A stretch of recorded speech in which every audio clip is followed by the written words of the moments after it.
Where'd I go? Oh, shit. There it is. Everybody, welcome to Gorilla Booking Podcast. Let me stop you right there, Joe. Let me stop you right there, Joe. I'm taking the show now. This is the real heel turn, dog. Can we give a shout out to one of the finest of finest fine shits? New women's intercontinental champion Maxine Dupree. Fine shit out there whooping ass on Becky Lynch with the help of AJ Lee. But we're going to get it started with the rest of the group here. You know, from Pick the Push podcast, we got none other than my brother, Ian Fox. Hey, I'm Ian. I do this thing. It's over here. He does this. Server's over here, though. He's him. He's him. He's wherever everybody at. And then the real host of the show, Server Air 405, my dog. Damn, you got no soul, Joe. I mean, yeah, you know, so Joe, and you just said he's him, so that's kind of a good segue because I am him. You know, just Mr. Him, actually. Hi. And speaking of him, the man who loves Carmelo Hayes more than anybody else in the goddamn chat right now, we're gonna talk about the master, D to the J. I got beans, greens, potatoes, and crash outs. And hams, hogs, dogs. Dogs, balls, dogs. And then we got my brother from up the road, Mr. Dior. What's going on, brother man? What's going on, y'all? We got some good shit to talk about. Yo, I thought he was eating nothing. And then we gonna yeet out of that. I was giving the respect. I give it to you too, sir. We gonna yeet out of that into the special guest for the night show, Mr. Zack Léveillée. Man, it's an honor. The media week from hell continues for the Zack of all trades, and it's great to be here with some great news. I mean, Joe, I don't want to hijack the show, but we gotta kick it off with probably the best Raw this year so far. John Cena's final Raw was the best Raw this year. Yes, well, bigger than the premiere. I mean, I appreciated it. I appreciated Raw a lot. Everything has its problems. I personally did not like having John Cena have a 3-on-3 for his final match on Raw. I think it should have been a singles match, but that's my opinion. But the point is that we got to see. I think some of the best. Actually, I hate to say it, but I hate John Cena. I absolutely hate John Cena. But this tournament has brought back like the feels for me. Because on SmackDown last week, we got to see the return, the one-day return of woo Zack Ryder. Oh, and radio, then tell me everything you know. And then so we got lame. to see underrated song, fucking lame. Then we got to see on Raw the one-day return of Dolph Ziggler. Which is great because they all have history with Cena. That's what I love is they all have history with Cena. And I think that's what I can appreciate about this tournament. But I have to, and this is me going on record, Gunther had a great match. Bruh. Why did you look down and say that? Did it like make you because he hates emotional? Or? Oh, sad to have to say that. Do you hate Gunther? Do I not know? He hates him. I hate Gunther. Who do you hate more, Cena or Gunther? Gunther. Gunther. Cena. I was about to say Price. Why do you hate Cena more. so much? Like, Yeah, what happened there? did he touch you? Yeah, no. Make a wish. My hate for Cena. Make a wish went bad. Hospital room. My hate for Cena stems in is I was never a fan of the Ruthless Aggression era. I hated the Ruthless Aggression era, which is where he just dominated the whole scene and never once looked back. I get it. They needed a face. But it was in a time where I think most likely right before that was probably the lowest WWE's ever been. The ratings were up, obviously, because there was nothing else to watch. Because they just finished off with buying out WCW. The Ruthless Aggression era? Are you talking about the Ruthless Aggression or the PG era? Because the Ruthless Aggression era was fucking awesome. I hated it. If honestly, I'm gonna say that. Honestly, for me, I would say the lowest for WWE in terms of overall quality and just for all that would be the like 1995, like the mid 90s, or just the PG era? The PG what about the era, COVID dog? era? What are we talking about? Nah, COVID. era? Roman had No, COVID. no, His no. COVID era was better. Wouldn't have Jumping. Ryder and Yeah. Dolph Ziggler. COVID's And no it reason- wouldn't have mattered. The reason I disagree with the COVID era is because while it was like kind of hard to watch, like there was some shit that was beneficial. Like Bray did his best work during the COVID era because it was like all cinematic and it was like really cool to see. And they got to try different shit. Like Bro, they, my you know, they tribal weren't like chief. constrained to like, hey, this Yeah, is like, our for the weekly tribal product. chief. You know, you could, For the which is for the what I gay wish they people could who do now is yeah. kind of just have Yeah. that little bit of, you know, Yeah, like difference. bro, they gave people opportunities they usually wouldn't be able to get one. Like they gave Apollo Crews a chance. When has Apollo Crews ever done? I remember his They gimmick gave too. Fennec Alexander, Shelton Benjamin. They had to hurt business. Without COVID, we wouldn't have the hurt business. Yeah, Hurt Syndicate in AEW. yeah. So everything that happened with Bro, them. we wouldn't have the tribal chief. Like, bro, this is Yeah. like Yeah, the that was greatest, built- one of the greatest title reigns ever. Big That was dog, built big there, dog. man. Roman Reigns is the end of That shit is it, bro. But Turn that definitely, shit up. definitely to me, the PG era was the all-time low. The Ruthless Yes, Aggression era shit and the was Attitude bad. era were awesome, bro. What are you talking Bro, about? Ruth, Attitude Era is my first, but well, I mean, because I'm older, Attitude Era will be my forever favorite era. But it had the worst women's wrestling ever. Yes. Yes, Because it was both sexual. most Oh, of yeah. those complete But bunnies. the whole point is that Ruthless Aggression was the downfall of the downfall of the Monday Night Wars. You know, we lost the Monday Night Wars in there, so they got away with trying new things, and it just was awful. And I think it segued into the PG era because they were starting to take the hit in the Ruthless Aggression era, and when they were renewing their TV contracts, in order to keep up their TV contracts, they had to alter their product more from what the Ruthless Aggression was producing, and then that's why they kept going on the low down into the PG era. But where the PG era shined was the WWE Network app and the WWE Network product that it was on the library and stuff like that, and NXT Black and Gold. Yeah, I agree. I agree. That's I agree there. why I agree that in that's why I would say 2025, I Ruthless missed the Aggression was network. worse. I missed the network so much. But And that's the reason why I don't put that's why I put Ruthless Aggression below PG. Like they're like, you know, they're there together, and then it's a gap. I don't know, bro. I can understand your little argument with that, but I grew up watching Ruthless Aggression era and just watching it multiple times. It's my absolute favorite era, so I can't really try and. The Netflix era is worse than the Ruthless Aggression era, bro. Like currently, what we're in. Yeah, I still think to me the worst era for me is the new gen era. I will always say to me it's the new gen era for me. Zack, But what's your worst era? Can I speak to the Dolph Ziggler and Zack Ryder's returns though? Because those to me were the things that I loved them. Don't get me wrong. I loved them, but I just don't understand the point if you're gonna have them both lose, because we all know that LA Knight and Solo are not winning the tournament. So like I don't know why they had them come back for one night and lose. It just kind of almost defeated the point for me. So that was my low point. But we Raw can't was fully Raw. bury LA Knight. We can't always fully bury LA Knight. Well, we didn't have to bury LA Knight. Yeah, he lost But most of one his of them, time. I thought at least Dolph Ziggler would win. Like, why? Come on, Solo doesn't need. You know what I'm saying? Like, You could look at it this way, though. Like, they did it in a way of, like, okay, we did it under the old names. There's every chance now we can sweep that under the rug. They can bring in a Matt Cardona, a Nick Nemeth, and repackage it as, hey, the other thing never happened. These guys will be fine because we have this TNA thing.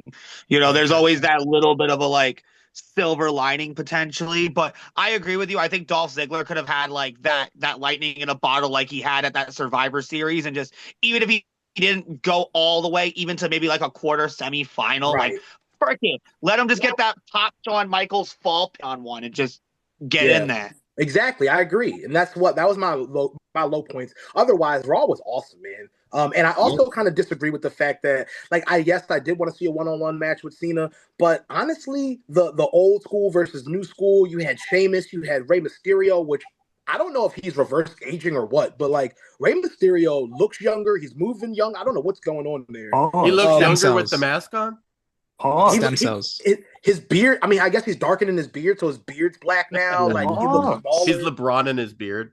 Pause. Yeah. Bro, Stop this is Stop it. glazing, bro. Pause. And I can see Joe's point in wanting it to be a singles match, but it's not like he isn't Yeah. having a bunch of singles matches already. The fact is they got to have a 6-man tag that was basically a house show match. And his last match on Raw got to just be fun. It just got to be the 10 beat spot. It got to be the 5 knuckle shuffle spot.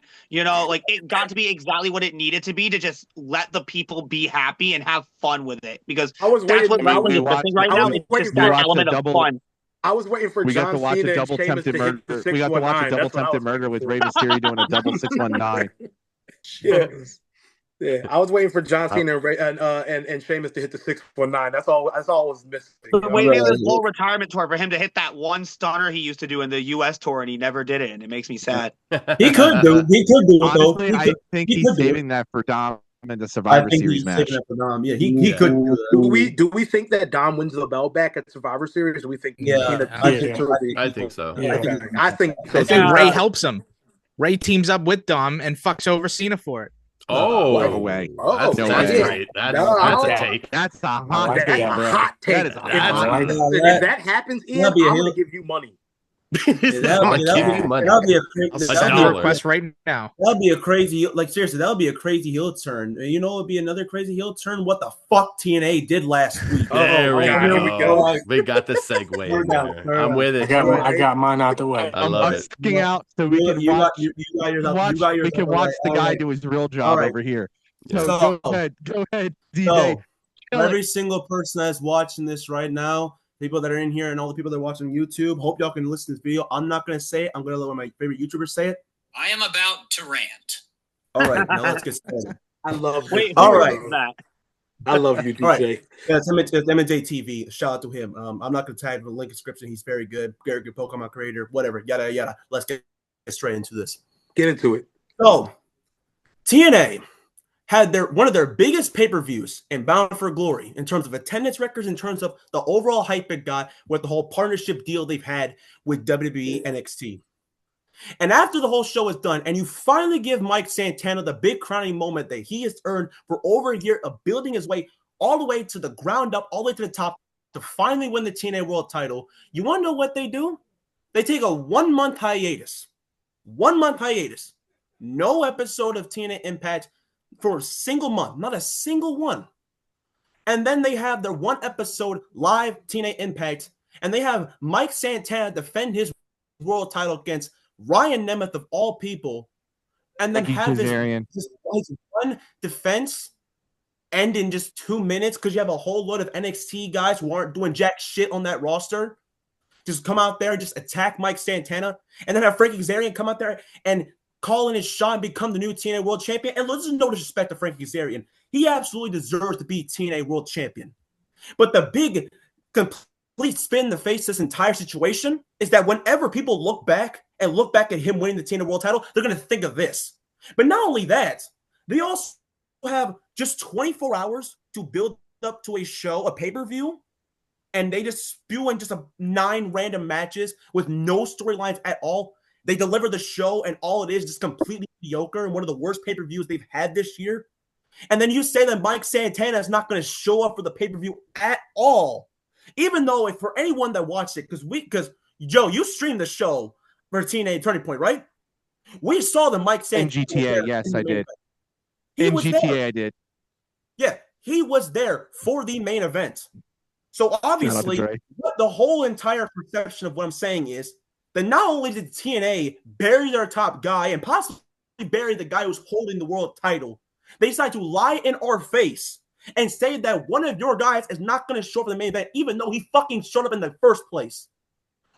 This was one of the worst decisions I have ever seen TNA make, and decisions like these was one of the main key reasons why I stopped watching TNA for 6 years. You're mad, bro. Wait. I got insider tips too. I have insider tips. So after the live taping, there was a meet and greet for Mike Santana. It was canceled. Never showed. After the show, the meet and greet for Mike Santana was canceled. In return, they gave everybody 4 free tickets for the pay-per-view event and the show afterwards.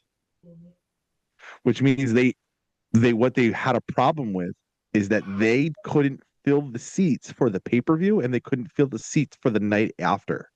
So the first taping back, they filled the seats, but the next two nights, the next two tapings, they couldn't fill the seats. So they had to cancel Mike Santana's meet and greet, flip that money into ticket price sales, and give the tickets back to the fans. Wait, Joe, you want to know why? Because Mike Santana's ass. Stupid. This was fucking stupid. This was fucking stupid. Let me ask you. This was a complete. Everything they did was a complete slap in the face to the entire work of just one guy who was leaving AEW because they didn't know what to do with him. He comes back to TNA as a tag team guy, as a guy who mostly was stuck in an LAX storyline, trying to build himself as a single star, and he finally wins the big one. And they treat him like this, just 1 month hiatus, and they instantly put the title off of him. Let me ask you a question. Let me ask you a quick question. Hold on, Dior, hold on. Zach, go ahead. He's a guest. He's hardly said anything. Let's get Zach's thoughts. No, on this. because it's one of these things where it's like I can see the frustration. Like it's in your face about it. But here's the thing, and I think Ian and I kind of touched on it on Pick the Push recently, where it's like nice, T-Pug, right? Where sometimes you need those buffers. Like, it's not like they haven't treated Santana like $1 million. They have given him the superstar treatment. They have featured him on NXT the same way they have with Joe Hendry. A little less, but, second to one. They had two guys with this call your shot crud. They had to burn one. Give Frankie Kazarian his moment. Let him have it. Mike Santana got his, give Frankie his. Who's it going to hurt when Mike Santana clocks him back and gets the belt back? It doesn't hurt anybody. Look, I mean, TNA took a little break, and that sucked. I exactly agree with that, but it needed to happen in succession. When Mike Santana's the face of the company for a year. Yeah, it needed to happen at a better time. Because again, if Frankie had won it like later down the line, it would have been better. But seriously, what TNA did and what they showed me last week is the big key reason why they will never be the second biggest company in all of North America. You know if what? he would have gotten his lick back, if he would have gotten his lick back in the tapings that same week, which we know doesn't happen, that would have been great. I agree with what you're saying. Like when he goes to get his lick back for the title, but Nick Nemeth also has that cash in. I think what should have happened is Frankie should have cashed in. Santana loses, and then Nick cashes in on Frankie. And then he loses. Nick walks out with the belt at the pay-per-view or lining up at the pay-per-view. Santana comes back and states he wants his rematch because he gets a rematch clause being the former champion. Frankie does the same thing. And then now you have this triple threat match with Frankie, Nick, and Santana. And then Santana wins it back that way. That would be good storytelling. And that's where it should have went. Icing on the cake, if Nick Nemeth, because even if you nix out Frankie's, whether you do it your way or just have Nick cash his in, you could have had the TNA World Title on Raw in Madison Square Garden as part of the Cena, bro. Yeah. You could have had him come out as Dolph Ziggler holding the TNA title. And then he would have beaten Solo and did the whole thing full circle. But the thing is, regardless, whether he won or lost, it wouldn't really matter because it would be just like Joe Hendry, be good marketing for TNA and get good eyes on the product. You can get Joe Hendry. Joe Hendry's no longer TNA marketing because he signed with the WWE. Yep. And also, Ian has been talking up. I think he should skip NXT. Ian has been talking up a storm, so I'm going to let you say a few more words, Ian, since you've been so vocal. Joe Hendry, I don't know if I believe in him anymore. He seems a little oversaturated. I think he is not bad at wrestling, but there's nothing flashy enough to be really excited about. I mean, beyond believing in him, I don't really have much else for him. I think it's cool. I think the gimmick's cool. I loved it when I first saw it, but I mean, what else you got now? That's what I'm waiting for. At least LA Knight is consistently like, even though he does that, it still makes it work consistently. I don't see that with Joe Hendry. That's Dior, what else did you want to jump into this before we get into WarGames and stuff? Yeah, I just wanted to ask a question to the group about TNA, their booking decisions and the stuff that they do. Do we think that TNA now has more pressure on them to make better booking decisions and to not do stuff? Because obviously this is a controversial topic. I didn't see it, so I can't really give, but I will say this. The question is, do you think that they have more pressure to make these better booking decisions and not do stuff like this since they've been partnered with WWE? Do you think that now, since they have probably the most eyes on the product that they had in a while, that they really can't afford to make decisions that are going to turn off their fan base? Having NXT invade means that WWE had their hand in something. Whether it didn't execute right on paper, like it looked great on paper because we're getting into the Survivor Series and stuff, and maybe that will segue into some like impromptu Survivor Series NXT TNA match, which we've already seen a couple weeks ago. But the point is that on paper it looked good. How it was executed was so poorly done. It hurt Anthem. It hurt Anthem as a whole because you can't sit there and get, like he said, you can't sit there. That would be like giving Roman Reigns the title, giving him a 1 month hiatus, and he comes back and he loses it to Kevin Owens. Like that's exactly what the fuck happened. It was really bad, dude. Really bad, dude. Like, and the thing is, and he does it in under 2 minutes. He does it in under 2 minutes.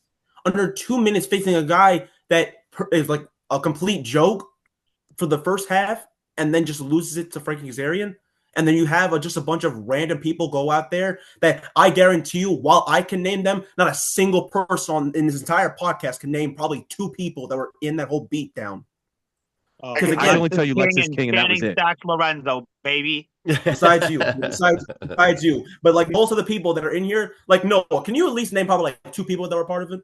Well, I remember seeing Stacks in there. If I saw it, I probably could because I know most Stacks of them. I can name all of them. I know Stacks and Lexus. That was it. Like, I mean, I probably Lexus was the key too. If you ask me next week, I'll be able to. DJ, I wasn't paying too much attention to it because I was laughing the whole time because Mike Santana was getting the shit beat out of him. He's a fucking bum. Why is Mike Santana a bum? Stupid. Why does he go through all this? He's a Hall of Famer. He's the Bodega Hall of Famer. I promise you all something. I have a promise for you, and I might even come on VC when I do it, or I'm going to film it. I'm going to go to the Aki Man because I'm going to New York at some point before the Christmas season. You keep saying that. I've met him before, bro. I met him. I've met him plenty of times, but like I'm going to go before Christmas season is over, and I'm going to film it, and I'm going to say, I need you to make me a Mike Santana. And I need to know what's going to be on this sandwich. Don't forget the Bev. Never.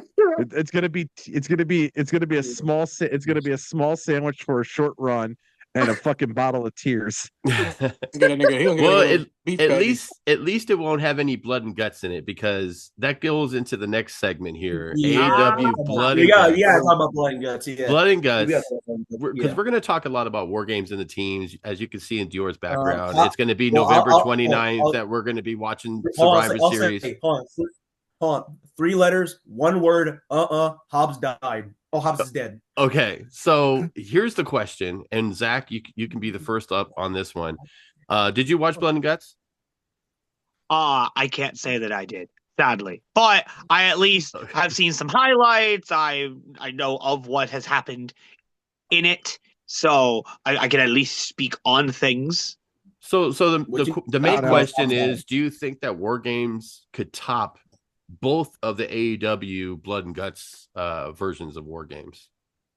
I think, in my opinion, the women's Blood and Guts match is going to trump all 3 of them in terms of the men's Blood and Guts. That women's match, that was awesome. Yeah.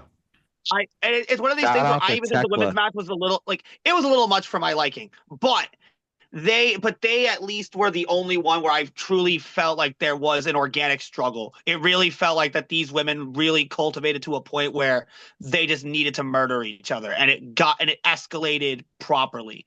Yeah. The men's match is just another stipulation. So when WWE does it, it's going to be WWE's version of it. And at the end of the day, these matches have kind of just fallen into place the way they have.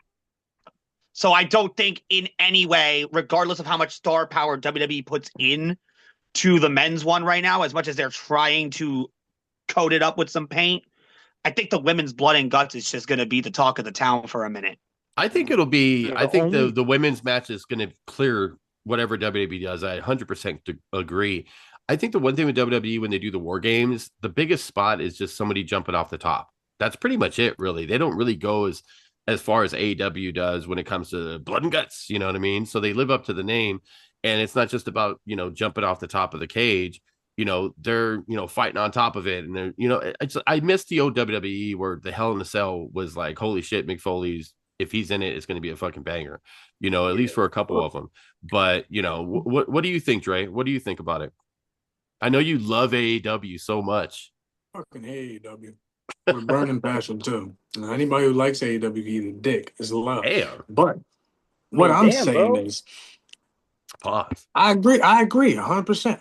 I don't think that none of the match quality is going to match up to what Blood and Guts just produced. That women's match was off the charts, cause like that joint was extra. You feel me? You know what I'm saying? That shit was drawn in Philly terms. That shit was drawn. You gotta suck a dick now. And he's gotta suck his own dick now. What is he? Trump and Clinton? Am I missing something? Man. Are you Bubba? Who's Bubba here? Anyway. So, like I was saying, I agree. But Server, I feel what you're saying though too. I feel like WWE should add a little bit more, let people get a little more freedom reign in that ring. Exactly. Joe, what do you think? This is the one thing. Go ahead, Zach. Yeah. The thing with it, and this is where, again, this comes into the Triple H mindset of booking, where it's, look at the past few War Games matches. It's all been about the little intricacies within the characters more so than the physical violence. It's getting all the factors and the explosive pieces into one place surrounded by steel where they can settle their issue, and then they can plan out all their stuff towards into WrestleMania. Blood and Guts is now going to lead into a single steel cage match at their pay-per-view. You know what it was the most bloody appetizer for the watered down version that has the story in it on a pay-per-view. I agree and kind of disagree. I think with AEW's Blood and Guts, especially the men's version, the Death Rider storyline, it gave you an accumulation to what's going to happen to Jon Moxley. Because right now, Jon Moxley, over 4 occasions now, has lost in key matches all to one singular piece, which is, I'm so happy it's coming back this way. They're losing and tapping out. Like he's tapped out multiple times over the course of like the last 6 months in key matches. And I think that's actually a great thing. Bring back good submissions and have these guys be fearful of a tap out. Because here's the thing about a tap out submission, right? We all watch MMA. And there's one of two things that happen in MMA. If you don't tap out, you're broken. You're going to break your arm. They're going to put you down. They're going to choke you out, which they're not really allowed to anymore. So it's either you go to sleep or you break a leg, you break an arm, something snap it. They need to make the tap out more fearful again. And I feel that Moxley's doing that and putting over people. I mean, for fuck's sake, he just put over Kyle O'Reilly. He's making the whole story better by actually going over and allowing people like Darby Allin, Kyle O'Reilly, Hangman Adam Page, all making them tap out in many different ways. He got tapped out by being choked to death by a chain in the death match. He got choked out by he literally had his leg almost snapped off by Kyle O'Reilly. Darby Allin choked him with waterboarded him essentially at the end of the match because he knew that Darby Allin wasn't going to stop. Darby Allin's malice to his own body is the reason why he had to tap out, because he knew Darby wasn't going to quit. Yeah. So the storyline that's built around the Blood and Guts match for the Death Riders was way better than this thrown together. Let's get all the champions on one side and let's get this makeshift vision on the other. So like the accumulation of what this is going to become at Survivor Series, these War Game matches, I don't think it's going to have the potential push that the blood and guts match had. Well, you got to pick it for sure. Speaking of pick the push, Ian, what do you think? What do you think? Definitely has the star power. It definitely has the star power. I'll say that. I mean, what exactly? Like, just what Joe was just talking about. Like, you agree, disagree?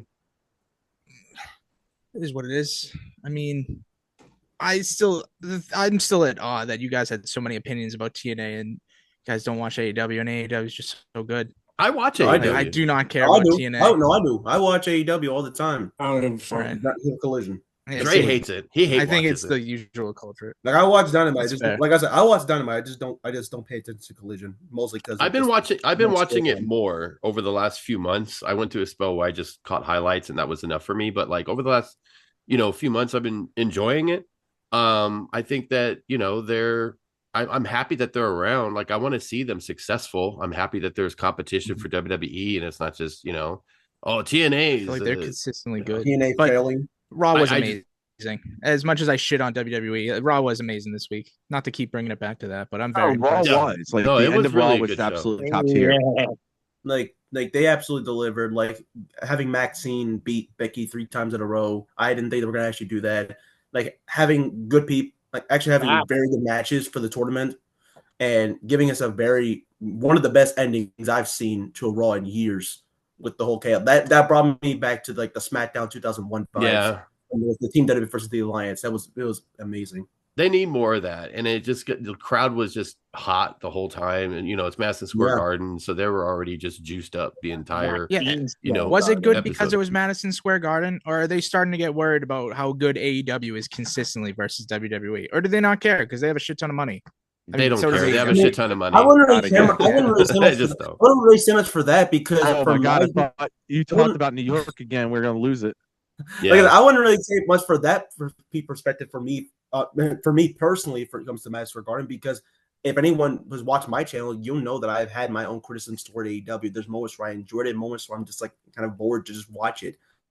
There's even times where I just shout out to Owen Hart. But it's not bad. It's not bad. It's just most of the time I mostly just look at it and I'm like, they mostly lean towards the wrestling.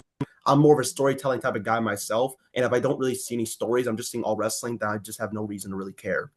Well, on that note, I want to say thank y'all for. I ain't even get to put my opinion out there about the goddamn. I ain't even get to put my damn opinion out. Well, your opinion, you took out the fucking city lights in Philadelphia in the last podcast we just did, so I got to be careful. We can add on to it because WarGames is going to be coming up, so that could always tie into Blood and Guts because we'll talk about both. Zach, thank you so much for being a part of this. That's the Zoats. Zack Léveillée. I got to throw that in there too, of course. If you know, you know. What indie promotion do you commentate for? Yeah, I know you you're a commentator now. Wait.